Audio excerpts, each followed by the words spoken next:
This is Speaking of Pets podcast, where we offer you up-to-date, science-based, accurate information. Oh, Gizmo! Good kitty. You're such a good kitty. And they're looking up and howling in unison. If it affects pets, we'll talk about it. The Speaking of Pets podcast is sponsored by Blue Buffalo Veterinary Diets. Love them like family, feed them like family. Hey everyone, welcome to Speaking of Pets. I'm Dr. Alice Novotny-Jeroman, a board-certified veterinary dermatologist, and I'm Janet Novotny-King. I'm the doctor's sister, and we're here to bring you some great guests to help you become a really well-informed either pet owner or lover or rescuer like we are. So, Alice, we have a repeat guest today. We do. Our favorite, Mona Rutger from Back to the Wild in Castelia, Ohio. We're going to talk spring babies, what to do if you find one, a bird, a turtle, a fawn. And as Mona Rutger is affectionately used to be known as the turtle lady, but now she's the turtle, possum, bird, raccoon, fawn. Bunny. And what else am I? Bunny, snake. Yeah, bunny lady. Fox, minx, Minx. weasels. Oh, minx. Anyway, I imagine, Mona, business is crazy over there with It all is the booming. babies. Spring has sprung. Mother Nature, even though it was freezing cold, babies were being born. Nests of baby rabbits, way back in early March. What do you have Already. the most of right now? Opossum babies. Oh, Little, because they have so many, at once. Well, I thought of you the other day because I was up at a lake with my friend, and we were driving on the road, and this man is going, slow down, slow down. And then about, I don't know, like 10 feet was a car pulled over, and this cute lady is like this. And it was a turtle. And so my friend Ann and I were like this in the car to her, and she's going, yay, me, yay. Yeah. So it was really sweet. She was moving it, the way it was going. She's doing the right thing. But it took, all of us were all excited about it. So I thought of you because it's that time too. They're everywhere. The water's high where we are. We've been getting turtles in right along. Yeah. But we have to tell people when they help them across the road not to turn them around, keep them in the same direction they were heading. They know where they're going. We can really goof them up because they leave the water to go lay eggs, and then they return to the pond, but we don't always understand. They know where they're going. They really, truly do. They want to stay on I-95 going north. Yes. Yeah, the roads just dissect their habitats, to yeah. a huge degree, so. Do they only lay eggs in the spring? Yes. Okay. And are they in the ground? Yes, they dig a hole with their hind feet and bury them. And then when Janet, the babies come out, there's no mother. I mean, they are independent. There's no maternal care. They don't even know their mother. She never sees her babies. They just, go off and, start living. It's a They know what to miracle eat. that any of them survive when you think I about it. know. It's incredible. Because they get picked up by birds even. Birds will pick up a hatchling turtle. And, possums and skunks will eat them. I mean, Will it's that food raccoons eat them chain. too? Raccoons, definitely. Okay. They dig up their nests and eat the eggs. They're known for raiding turtle nests all along a lake or, marsh. Nature's all about survival, honest to God. Oh, it Now, is. speaking of turtles, let's talk about that. When I volunteer at Crow Clinic for Rehabilitation of Wildlife in Sanibel, we get a lot of turtles in. And when people see a turtle that's been hit and the shell is all cracked, I've always been taught that turtle can slow its metabolism down and still be alive, even though it looks at. So you should always stop for a hit turtle, right, Mona? Sure, yes. But And what their about shells that knit shell? back together, their bone. And they literally, Oh. just like a broken arm but it's very slow, long process. But you can put little pegs in their shell and wire the shell, bring the crack together. And You can epoxy. use epoxies. You can use all kinds of materials to help hold that shell, and then even wrap their shells with, tape or whatever. But epoxies and dental materials can be used. It just breaks my heart to think that they're laying there alive, even though they look dead, and people just keep passing them by when they have a chance. I had no idea. Yeah. Sometimes they really do have a chance, but if they're so badly, Yeah. see, they get a lot of internal injuries. Yeah. Their organs get crushed too. Yeah. Sometimes it's just, if they just clipped the side of the shell and cracked it, they may be fine. We used to have a lot of them brought in that dogs attacked also. Oh, Dogs attack turtles. Yeah. Big problem. And when they do that, Mona, is it mostly damage to the shell or do they get an appendage, a leg? That's more the appendages. Is it? Oh. Yeah, 'Cause it's most dogs softer. don't want to chew on the shell. Raccoons have gnawed on shells just because the turtle retreats into it and they try to get them. But yeah, they want to get the fleshy areas and, chew on the limbs and the head and. Can they live with only, like if they lose a back leg, can they live? Okay. Yeah, we have quite a few three-legged turtles here. Three-legged They've lost a turtles. foot. They've lost a foot or a leg, to mostly being gnawed on, something like that, or infection. Like you said, it's really survival out there of the fittest. What's the oldest snapping turtle you guys have had brought in? Because I know they can live a long time. You just can't really estimate, age them. When they get a certain age, I mean, we can tell by the size if it's as old as it's going to get. We have box turtles here that are over 80 years old. Oh my They're terrestrial, Really? eastern box turtles, but snappers very quickly grow to their full adult size. Oh. But you can't really age them. They get a ring on their shell like a tree every year, but even those, as they get older, they become not distinguishable, and you can't read, you can't separate each ring. So I would say probably 15, 20-year-old snappers have been through here. Has the personality gotten better ever or no? With What the do you snap? mean, like? Has the snapping turtle? personality ever Oh, no, improved? they are not Okay. programmed. They're hardwired to be very, they're going to survive no matter what. They can jump literally up off the road and do a 180 turn. And so they can get you, it's like amazing what they can do. Their necks are extremely long, so they will shoot that neck out past the little stick you have and get your hand. You need a long I stick. have a snow shovel. I carry a snow shovel in the car, plastic one. Good idea. So is that a good idea if I want to get it Excellent. across? Okay. Because you can pull them on it, scoop it under them Yeah. without touching them, slide it under them, and then pull your shovel right Okay. across the road. It's Okay. perfect. well, let me tell you right now, you guys have scared the crap out of me, and I'm not going to go near those snapping turtles. He's getting across the road. He's getting there on his own. Janet, over by Bath Road, I remember, I go the back way when I go the shopping and stuff, and there was one ready to cross, and he was a big one, Mona. Yeah. And how he stood up so tall. When you say how they can flip over, oh my gosh, I was like, holy cow. Because Mona, I just came from Florida, and we have gators on our street. And, when they hunker down in the grass, you really can't see them. But when they're walking tall, They have legs. yeah. It's like they they're on have legs. hydraulics. They raise Yes. themselves right Yes. up. Yeah. That's a perfect word for it. And But they they can like to haul look ass. bigger than they are. If they can appear bigger than they really are, Yep. that's what a lot of animals do to, make a predator think, hey, I'm bigger than you think, or they literally physically can make themselves look bigger. Now, Janet and I just drove from Nashville to Memphis. And every time I make that 3-hour drive, I see so many dead armadillos on the side of the road. They don't come up this far north, right? No, no. Okay. Because too we had cold. them at the clinic in Florida, but I I never love saw them. They are really cool. It's I too love them. cold. Yeah. Okay, so for our listeners, Yeah. it's springtime. There's lots of babies out there. Right. And actually, I just saw this on Nextdoor where I am in Connecticut. It Oh. said, "What do I do about this baby bunny?" And it was a Okay. little picture of a bunny They're or tough. whatever you find, baby squirrel, whatever. So wherever you live locally, what's your first step? With gloves, try to scoop it up and put it in a dark, quiet box. Not much bigger than the bunny itself. You don't want them in a big, loose, roomy. Oh. All injured wildlife should be in something just not much bigger than themselves. Okay. It gives them security. Keep it dark. Don't talk to them. Don't pet them. And major, major mistake. Don't give them water.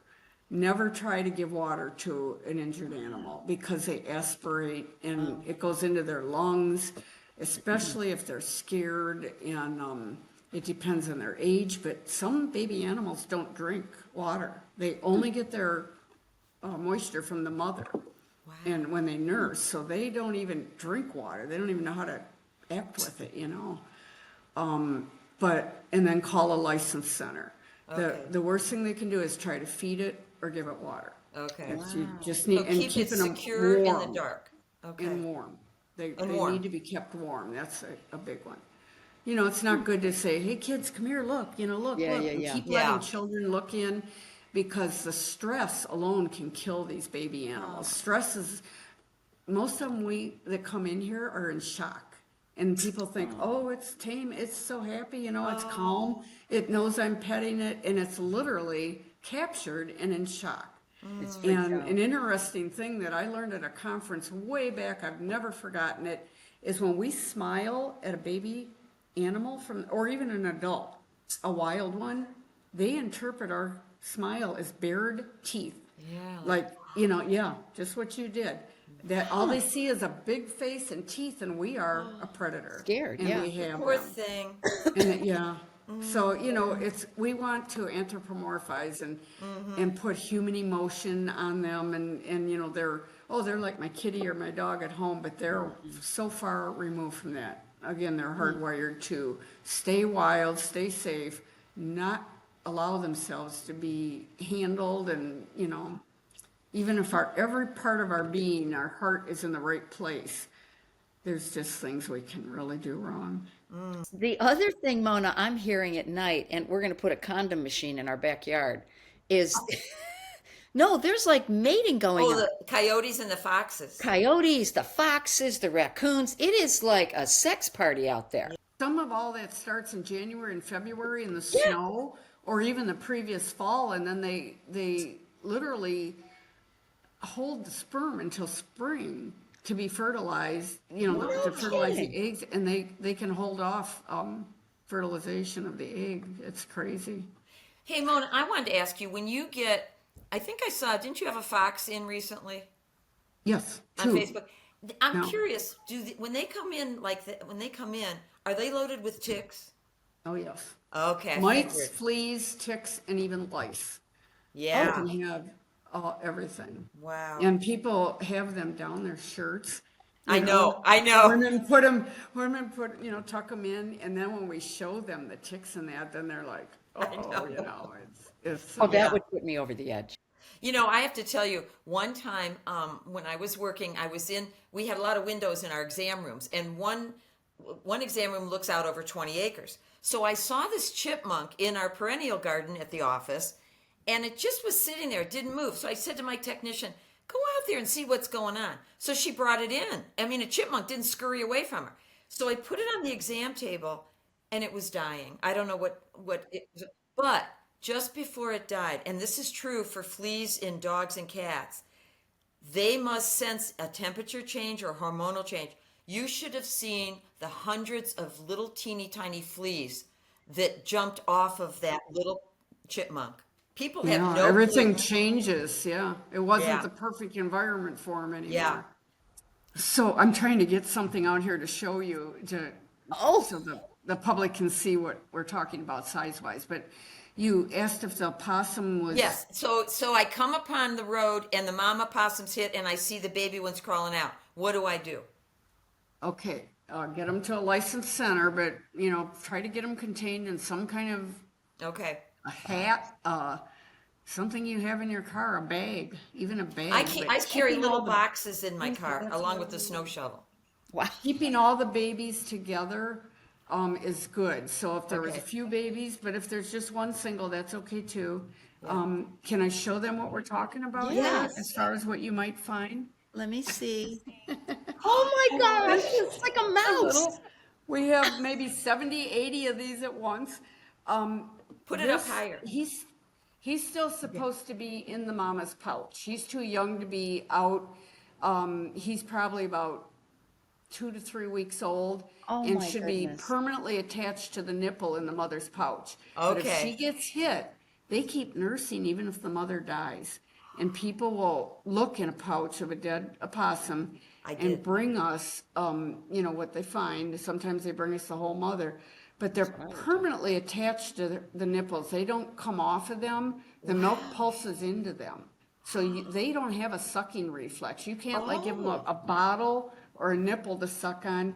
We have to run a tube down their throat and Right. inject the formula right into them. And Oh my we use gosh. these catheter tubes. Yeah, which the are Foleys, yeah. great, yeah. And you But know, look how alert that little bugger is. yeah, but his eyes aren't even open yet. And the thing is, people believe when they see an opossum riding on the mother's back, and he's a little bigger than this, that it just was born. When No. they're born, they're like a jelly bean, and they're I know. The ones naked I and found like had no an hair. embryo. Yeah, like Oh, an They look embryo. like an embryo. And they'll be in the mother's pouch for 2 months.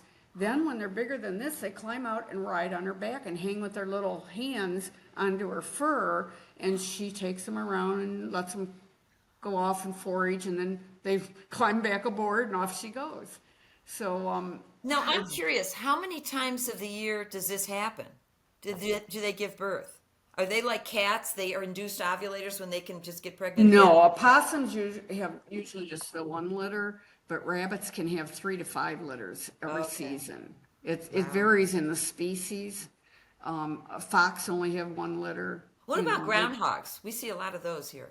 Yeah, 1 litter. They don't have time to raise several because they have to get those babies. By the time their babies are independent, it's too late in the year to start with another litter. But rabbits grow so quickly; they're out of the nest and independent at 3 weeks old. Oh, This is oh, what do we have? Who's it? a little bunnies. Who We crocheted have that? I group love of that women knit nest. these little baskets for us. Isn't that wonderful? But A these little are higher. Little headless. These are Oh my Eastern God, Janet, we need to cottontails. start crocheting. That And, is so cute. Again, they come in with ticks in their ears, between their little toes. Look at that baby. If their ears are not standing, is this high enough? If their Yeah. ears aren't standing, they're not old enough to be out of the nest. When their ears stand up straight and their eyes are open, they're only 3 weeks old, they're independent. They don't go back to the nest. They've left it and mom is done with them. She's already going to start with a brand new litter, but Do you have to tube feed those? no, they will suck. They will suck. Okay. Now, he might cry a little. This is just an instinct for them to feel trapped, and he'll start crying. Oh, he's active one. mad. He's older. He's ready Okay. to go. His ears are up. His ears He's only are got up. a couple days yet Oh. to be. And their eyes posing. open at about a He's a week old. Their eyes open at a week old. Okay, how Now, do you, okay, so wait, but I have a question. How do you Okay. get all the ticks off of these animals? Tick removers. Have you heard about, you can use, you know that sticky roller you use to get the lint off your clothes? Yes. You can use those on dogs. I use it on me when I come in from gardening, and do it you? works. It's wonderful. It'll pick up the tiniest little. Yes. I have a And question. you can't. Our dog's fur is black. Oh. And if you go over her, it's good because you can't see a little tiny. No, that's you know, true. Oh. And, Where do you release them, Mona? When they bring, say me from Hinckley brought you those baby possums. Then they have to come back to Hinckley, or okay? they have to be released in the county and township they were found in, or Okay. you're introducing viruses and bacteria into new locations. Right, I just want moving them around. to share something really funny and interesting Here with you. comes one, Janet. Here's a little white mark on top of the cottontail's Yes! head, right? A little white, it's not a spot, but a line. Yeah. And people come and they go, oh, I came to see how my bunny's doing. And they'll look down and see like 60 of them. And they'll go, mine had the little white streak on his head, but they all have it. And it's like, we cannot tell them which one they brought in. It's I very love a funny. little veterinary animal humor. Yeah, it is. And we want to, we wish we could say, oh, here's yours, but they just all look alike. Hey, did you know that Blue Buffalo makes prescription diets that are formulated by animal nutritionists and veterinarians? And they're used for dietary needs such as kidney support, gastrointestinal support, weight management, and our favorite, allergy and skin problems. They make a food allergic diet that's an alligator based called NP or a hydrolyzed salmon based for dogs and cats called HF. So please ask your veterinarian about Blue Buffalo prescription diets. Hi everyone, I'm Larry. Some of you know me as Grandpa Larry, and I run Larry's Animal Safari on YouTube, where we share sweet and educational videos about baby gorillas, zoo animals, and the amazing teams who care for them. If you love animals of all kinds, I'd love to have you join us. You'll meet little ones like Jamila and Kayembe, learn how zoo families grow, and enjoy real moments that bring joy and curiosity to animal lovers everywhere. Just search Larry's Animal Safari on YouTube or click the link in the show notes. New videos go up weekly, and each one supports awareness for animal care and conservation. Thanks to Speaking of Pets podcast for all they do. Now, let's get back to the show. We do get an albino one in every now and then. We'll have a whole nest of little cottontail bunnies and Do one is you? pure white. It's really interesting. We had an albino deer in the neighborhood. I used to see him driving to work every morning for probably 6 or 7 years. Where was he going to work? No, he wasn't going to, I couldn't resist that one. Those which are makes usually me piebald. If they're black and if Piebald. they're brown and white patches, like Yeah. modeled like almost like a cow, but brown and white, they're piebald, meaning they're partially albino. But there have been pure white deer. Yeah, you this know, was pure in white. our- This was. in our deer herds. Speaking of which, so there's a fawn in the front yard. What do I do? Don't pet it. Okay. Don't try to feed it. People start throwing apples. It upsets their Oh my digestive God. tract so bad that they cannot digest cow's milk. Oh. People have killed fawns over and over, and bunnies and everything, my gosh. because they warm cow's milk up, and they mean well, but they can't. They lack the enzymes they need to digest like Darn most humans. another species, but they don't know. I know. Another, which brings me, we have specific formulas for each animal. Like you can't give the possum the bunny formula. Its requirements are different, fat content, everything. Yeah. We have we have buckets of formula for each. The book even had formulas for whales and Wow. dolphins and things like that. But and then we add things like probiotics for their when they're in captivity, everything goes haywire. We can't provide what nature does, so we have to. That's why the laws are so strict. It's not to tell people you just can't do this. It's like the animals. It's in the best interest of the animal. They're going to die with the wrong diet. Within about 3 weeks they're malnutritioned. Their feet are splayed like a baby bird that wasn't allowed to perch. His feet will be splayed for life. Within a few weeks from just standing on a flat paper towel or something being fed. So these laws are for a really good reason, and people really need to feel good about taking them to a rehabilitation center because Yeah. we're really highly trained Yes. at conferences and seminars and really know what the needs are of the animals, and we do our best, but being raised by humans is, not the best thing at all in the world. It's a second chance at maybe being able to make it. And we do release a lot of animals. A good 60% of what we Wow. rescue gets put back in the wild. After that, we What don't about know what baby happens. bird? Please. In other words, so I'm outside, I'm going to cut the grass, and I see there's a nest, and I see a baby bird with no feathers on the ground, and it's alive. He's in trouble. Okay. You can't leave him alone. If he had feathers and was hopping and he couldn't fly, that's just the way it goes. They leave the nest before they're able to fly. Mom's kind of out there guiding him. He'll fly in a few days. He's hiding under bushes. She's nearby. So, and I'm sorry, I didn't finish your fawn question. Oh, yeah, sorry. You asked what to do. Yeah. The mothers nearby, 95% of the time, they leave their fawns unattended. They don't want to bring danger to them, so they stay away from them. They bed them down, and they only return to them at dusk and dawn to nurse them.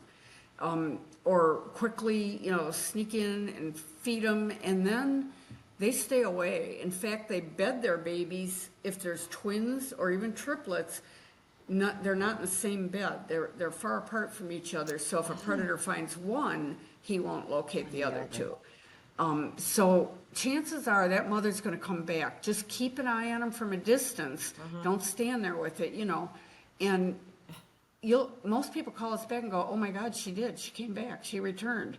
Or he just disappeared, and they don't usually go off until mom leads him away. Did you tell me the last time we talked, or am I mistaken? Something about laws in Ohio, you can't take in fawns, or what was that? What was that ruling? We rescued fawns and rehabilitated them for about 18 years, and then suddenly nobody in Ohio was allowed to anymore, and other states too. They found it was spreading chronic wasting disease Okay. and hemorrhagic disease. It's kind of a nightmare. People will kind of lie where they got it from. We had one brought in here from Michigan, and they were trying to hide it. That's just introducing diseases and goofing up. Also, the gene pool. Their gene pool is like, made up of certain, they may be immune to one disease and not immune to another. And then you bring an outsider in, it's a real problem. So they felt that it was too much disease transmission, and they won't allow, and we're not allowed to take a fawn in. We have to return it right where it was found and hope the mother takes it back. I believe one center, Ohio Wildlife Center, is allowed to try to take them to another lactating female and see if she'll adopt it. Oh. If it's really, really, like if they saw the mother get hit and the baby's there. They're allowed to try that. It has worked. It's pretty difficult. It takes half a day to just even find somebody that can take the time to, monitor them and see what happens. And Because, who had all a those. lactating female? I mean, who? I was going to say, because the lactating females are telling you where they are. Yeah. No, but I think she means in captivity, right? No, No. out in the wild. Oh, you Because mean like out and wild. about? Like a in lot the of woods. people, say, "Oh, I have a woods behind my house. The deer come out in the evening with their fawns." So that'd be a good place to maybe, if it's in the general vicinity. You don't want to Yeah. go someplace Wow. brand new. It's really a problem. So We might what's- have to sacrifice one to save the many. Right, right. What's your most memorable rescue story? Ooh. My husband's sitting here. I'm looking at him for help. Oh my God. He can There pop are in. so many. We've been inside chimneys. We've been out in rivers. We've been Oh my he's hanging gosh. on a cliff getting a turkey vulture. I can't even tell you. Oh my gosh. I think hanging on the cliff getting Running the through turkey people's vulture. houses with butterfly nets at night catching bats. It just goes on and on because, oh my God, most memorable. Just think a while. Well, Mona, we have could every write a night book.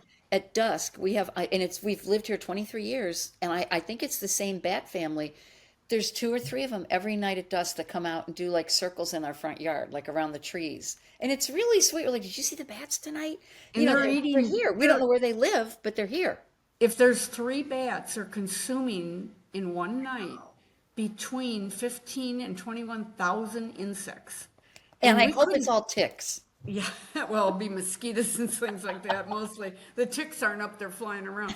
But one can of poison couldn't knock out that many insects. Plus you're hitting non-target species. You're going to kill praying mantises and good katydids and butterflies. Yeah. You can't just randomly, indiscriminately spray to kill thousands of insects. Those bats are doing so much better than us.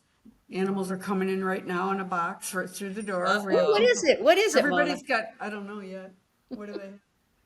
Well, we actually, Everybody's I don't got know a if cardboard box or a house slipper with bunnies in it. They'll put bunnies in their house slipper. Garbage pails, and you'll think, oh, they got something big, like a eagle or a heron, and we look way down in there, and there's a little bunny in the bottom of a Oh my trash can. gosh. Or what those- kind of, I know you probably need financial donations, but what other things like the little crochet baskets, what other things like that can people donate to your organization to be helpful? You know what we've recently got a few donated are wine coolers. Are those wine coolers, Bill? What is it? Yeah, little wine coolers. They work perfect for bats. Like the But we need one styrofoam per thing? bat. I never knew what they were. We don't have wine. But they're little, they look like a little Oh, it's mini like a ceramic thing like refrigerator. this. And it has a I'm hole in it. looking at them right now. It looks like a little refrigerator. Can you pick Oh, one you up? mean like a wine refrigerator? No. No. Yeah, yeah. He's bringing one over. It's Oh, amazing. And they're like, the temperature stays ambient in them for the Oh. bats. It doesn't fluctuate, which is a big problem. Huh. you talking And like a wine refrigerator? I think think she's He right. brings it over on his back. Wait, I think that's what she means. Let's see. Oh, It is. Oh my gosh. so you keep the bats in there because it keeps, and they get air. yeah, yeah. Oh, there's so many things. Oh, you caught me off guard. We have a wish list on our website. Backtothewild.org, which we're Okay. going to put on the. And we Okay. need Yeah. anything that they can think of, gloves, paper towels, Do you need regular towels? rice, because we heat the rice in a microwave and make little sock Oh, like bags warmers. and wrap them around the animals that holds a temp. There's anything they can think of that if they try to think of cats and dogs and what you use for them, we need almost the same things for wildlife. I like how inventive you get, like with that wine thing. Yeah. I mean, who would have thought? Yeah, luckily we have, we network Yeah. with centers all over. And if somebody has a good tip and idea, we all work together and learn it at the conferences and Oh, share it. yeah. And I'm just racking my incubators. We have human incubators in our clinic with babies in, but they're old, Yeah. discontinued. They're hard to get serviced. Oh, we would right. love to get something newer, but these are really old. They're still kicking. We have to keep, heat lamps are dangerous and hard, just using like a bulb that could fall off and, Yeah. let's see, What we have you need- ever formed a special bond with a particular rescue? Yeah, Other we're than you can't say human. all of them. We're not allowed to, They're but not we're allowed to. human. Right. Yeah, absolutely. Yeah. You Yeah. just want one to make it. With these two little fox kits here right now, they don't want to be here. They're too dangerous to pick up. If we get bitten, we have to euthanize them and have them tested for rabies. Oh my There's gosh. no way we are allowed not to. So nobody wants to take that chance because the fox has to die. If a bat bite, any rabies vector species bites the staff, when they're caring for them, we have to euthanize them. And everybody here has to be, have a pre-exposure rabies Right. vaccine. Right. And keep that, you would know that for sure. Mm. This one fox is only a few weeks old, 6 weeks old maybe, and he's got neurological problems. The mother got hit and killed, and he may have gotten clipped, and his head, if you guys watched him, you would probably know right away what was, wrong with him, because you've probably seen, dogs with it. But he doesn't show any injuries. He's not distempered. He doesn't, we're just trying to figure out if he's Can going he to. eat okay? Yeah, and is he gonna come out of it? But his poor little head goes all over, and he doesn't fall over too much. It's just more his neck and head, just neurological. It's I could It's see why hard to rabies would be a watch. consideration in a neurological case like that. oh, absolutely, but yeah, and it can be latent too for a long time. Yeah. They don't have to show all the symptoms. Yeah. And so people fluff it off that, oh, he nipped me, but I'm not gonna worry about Oh, it. It's like, boy. yeah, Yeah. we have to make them go start rabies shots. Yeah. In spite of having a protective titer. Exact. Well, not that, like a mother came in with a 10-year-old little boy. Oh, and I they were see, when laughing, someone brings and it he in. had he had a bat's teeth in his finger, and he was laughing because it didn't hurt, and the bat's hanging on his finger, but it broke his skin. And they got mad at us when we said we had to send the bat in, and guess what? It came back positive. Oh no. He had to do all the rabies shots, but he started them. We had to make them. The health department made him because they were fluffing it off, and that bat came back positive. Oh. Hey, Hey, did you know that Blue Buffalo makes prescription diets that are formulated by animal nutritionists and veterinarians? And they're used for dietary needs such as kidney support, gastrointestinal support, weight management, and our favorite, allergy and skin problems. They make a food allergic diet that's an alligator based called NP or a hydrolyzed salmon based for dogs and cats called HF. So please ask your veterinarian about Blue Buffalo prescription diets. Hi everyone, I'm Larry. Some of you know me as Grandpa Larry, and I run Larry's Animal Safari on YouTube, where we share sweet and educational videos about baby gorillas, zoo animals, and the amazing teams who care for them. If you love animals of all kinds, I'd love to have you join us. You'll meet little ones like Jamila and Kayembe, learn how zoo families grow, and enjoy real moments that bring joy and curiosity to animal lovers everywhere. Just search Larry's Animal Safari on YouTube or click the link in the show notes. New videos go up weekly, and each one supports awareness for animal care and conservation. Thanks to Speaking of Pets podcast for all they do. Now, let's get back to the show. Well, I have to say, Mona, I have to leave because I have an event and my friend's outside. But it was great to see Yeah, you. it's even Alice is I'm going to staying. continue. Well, But I you did too. have one more question. You can answer it while I'm gone. But So good to see you again. always good to see you.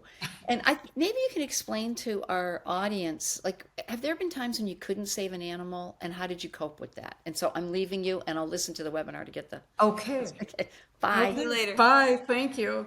I was just going to talk about the emotional toll rehabbers have it. I'm sure you have it too, being a veterinarian. It just I mean, you it can't save devastates you. every. It devastates you.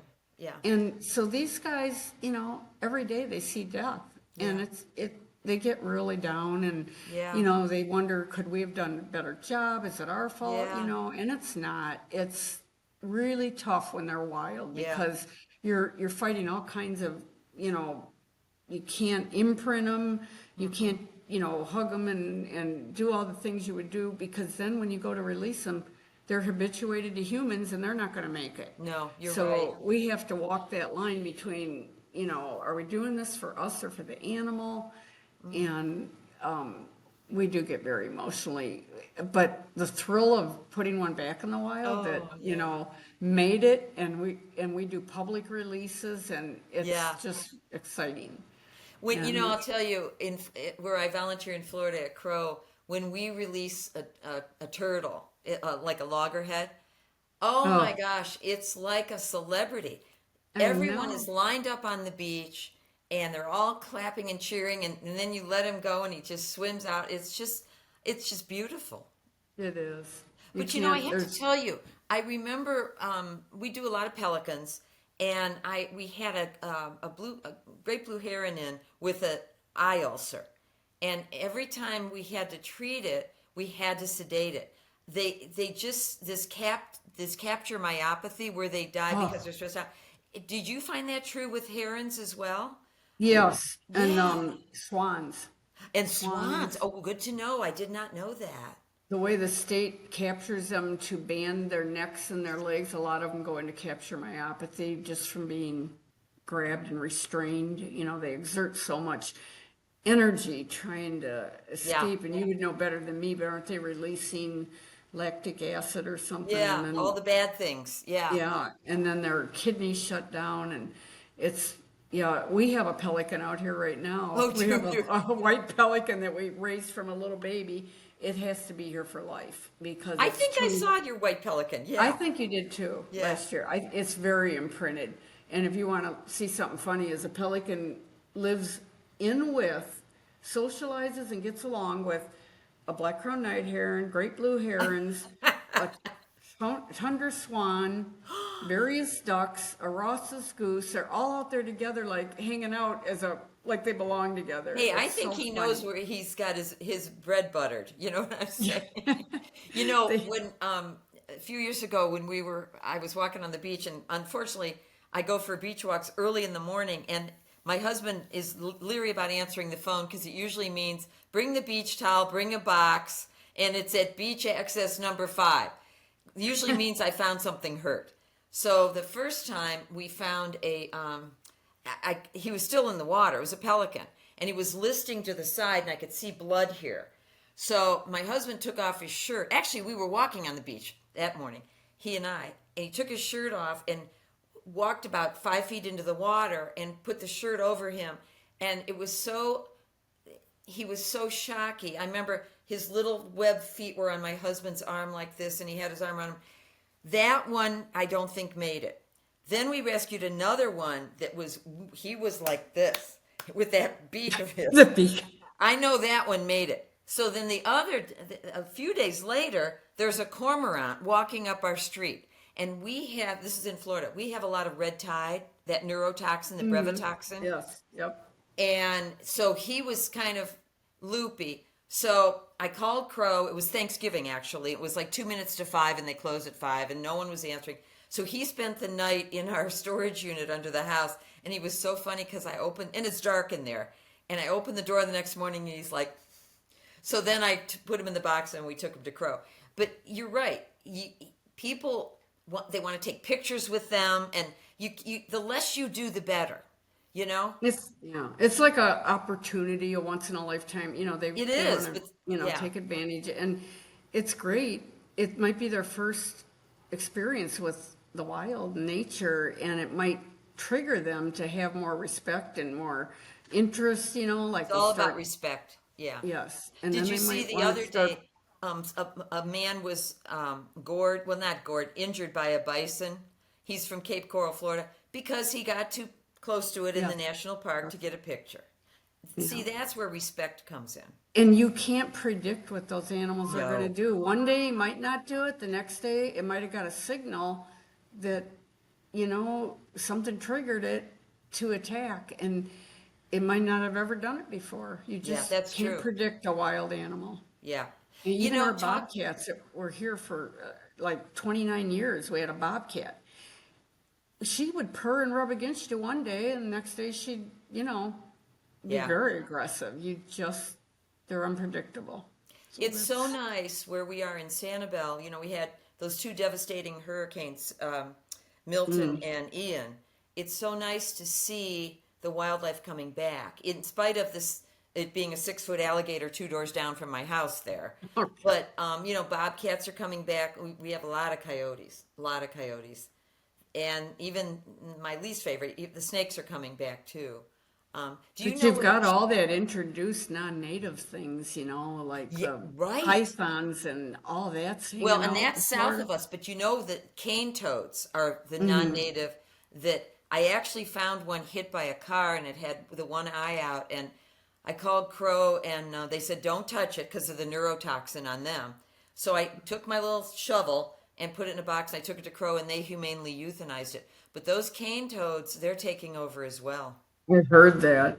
Yeah. My sister just went to Sanibel, and she said there's still a lot of dead vegetation, but the animals have returned. Yeah, the animals are slowly coming back. A lot of the snowy plowers are back. I don't see a lot of pelicans like I used to.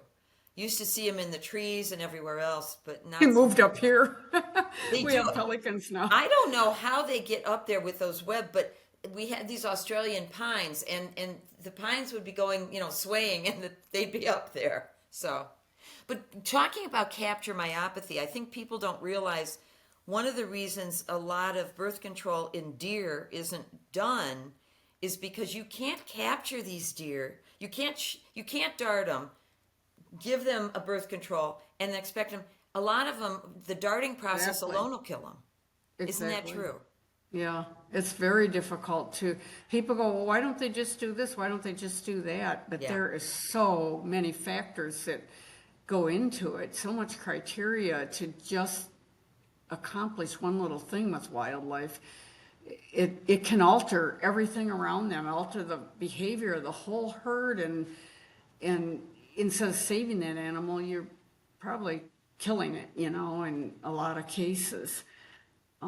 Sadly, you're right. There's no natural predator for deer anymore, and they're benefiting. A lot of animals have exploded, the populations, because they benefit from the new method, what I'm trying to say, loss of habitat, meaning the Oh, woods right. and that, and more open fields and farmland, they benefit from that. Yeah. That's really making their populations extremely large now and out of control. You can see browse lines where the deer are eating as high as they can possibly get. There's just not enough places for Do them you ever anymore. get any coyotes in? Speaking of that, That's another one we're not allowed to rehabilitate, but is that yes. right? So Yeah, we deer, do get them in. coyote, what Deer other and species? coyote and mute swans, because mute swans are introduced, they're from Europe, they're not our native Oh, swans. they're not native. So they are responsible for driving any birds that nest on marshes off the whole marsh. Oh, my And taking goodness. it over. They're very aggressive and territorial.